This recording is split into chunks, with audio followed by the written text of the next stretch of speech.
What a way to start the weekend off. We're already in the 70s. It's going to be even warmer tomorrow. We have Chief Meteorologist Steve Udelson, a Charlotte mom known for helping other women escape abuse, now the victim of domestic violence. I can look at that again, but in slow motion here. You can see that driver just plowing there into those barriers right there, sending one flying back to the driver right behind them. And this is all happening at the Woodbridge Apartments on Yateswood Drive. And within the last 10 minutes, Charlotte fire officials just wrapped up a news conference. Eyewitness News reporter Tina Terry is live for us at this scene. Hospital. 2 people taken to the hospital, but this is an apartment building that has about 16 units in there, so they're still trying to figure out how many people are impacted. But you could see there were flames really covering the top of that entire building there. Here's video again so you can see the smoke. We try. But there's the motorcade again. Motorcade's still going. And along with it, we talk about the peace and the fact that he passed away peacefully. There's something about the moment that this motorcade moves through the crowds where you certainly feel that sense of reverence, that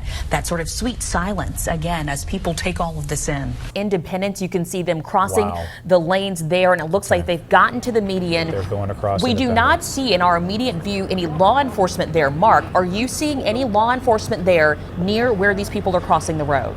For most of us, if our home caught fire, the professionals who would respond would actually be volunteer firefighters. Yeah, volunteers cover more than 60% of North Carolina. Despite the sacrifice they make, though, anchor Brittney Johnson learned many are working without the resources that could protect them from getting cancer.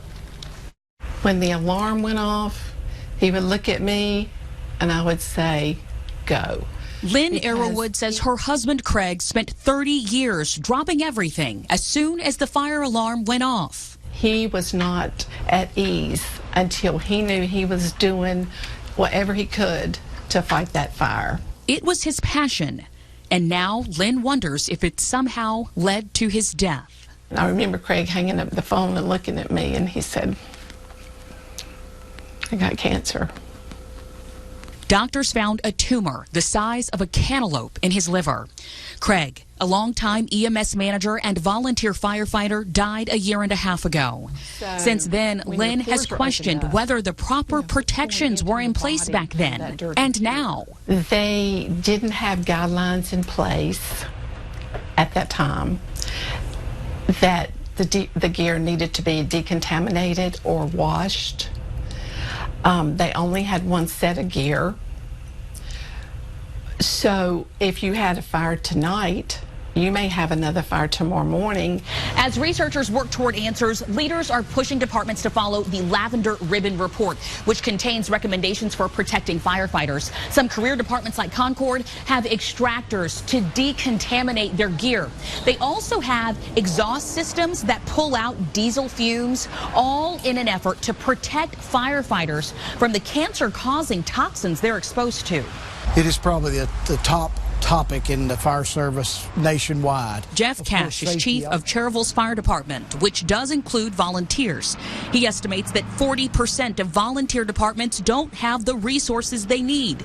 He says everyone expresses concern, but it always comes down to money.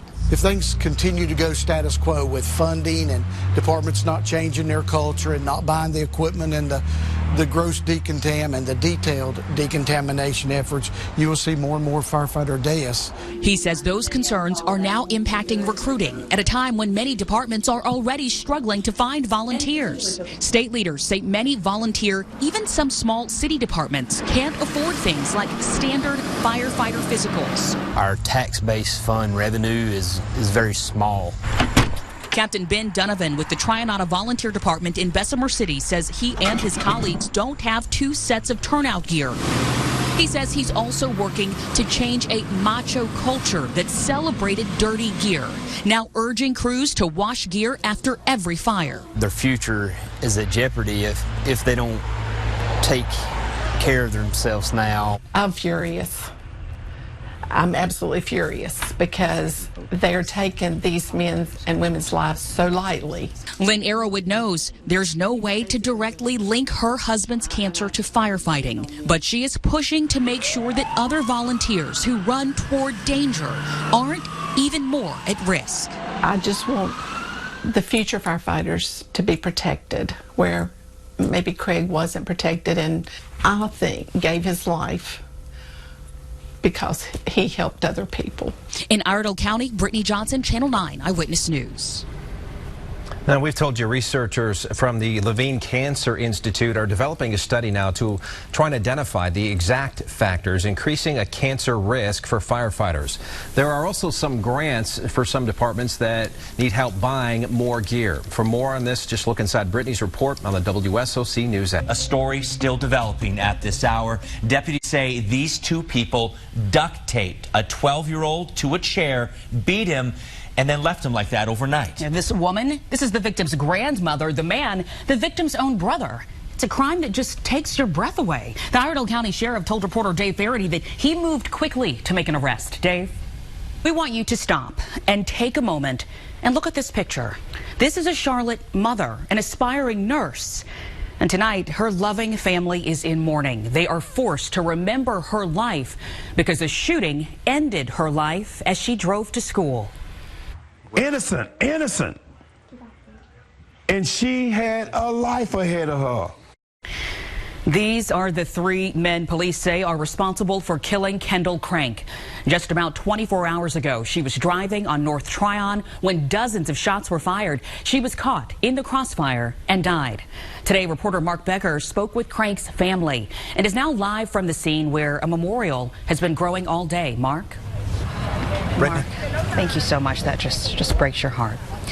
I want to bring in reporter Deshaun Brown because, Deshaun, you were out there at that emotional scene for us yesterday, and you just got an update on the investigation. So you could feel the pain from the family. I know I look at her photo, and I think that could be me, that could be my sister, that could be my friend. That shouldn't happen to anyone. It's heartbreaking, and it also makes you angry, and so many questions that our community's trying to come to grips with. Outstanding reporting by Mark and Deshaun. Police surrounded this white SUV in West Charlotte, guns drawn, before pouncing on a suspect. Chopper 9 flew above the scene on Behringer Drive this afternoon.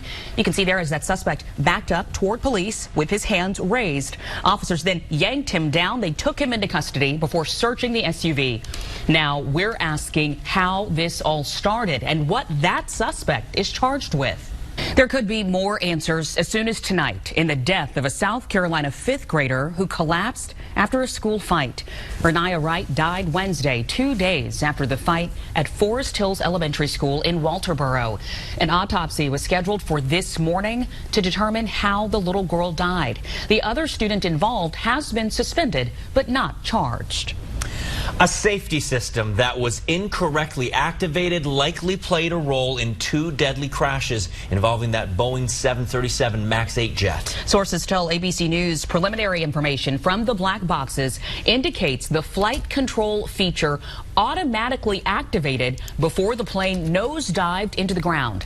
Just days ago, pilots tested that system in a simulator. Some said they were shocked at how aggressive it was. All Boeing 737 MAX jets are grounded worldwide as the investigations into the 2 deadly crashes continue.